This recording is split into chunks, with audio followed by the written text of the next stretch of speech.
ఆవు పాలతో అభిషేకములట, ఆవు పాలతో అభిషేకములట, ఆవు పెరుగుతో అభిషేకములట, ఆవు పెరుగుతో అభిషేకములట, ఆపద్బాంధవున అభిషేకములట,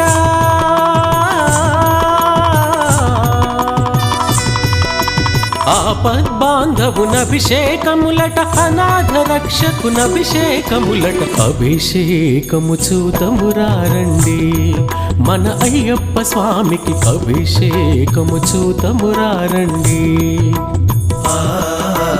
అభిషేకము చూతమురారండి, మన అయ్యప్ప స్వామికి అభిషేకము చూతమురారండి.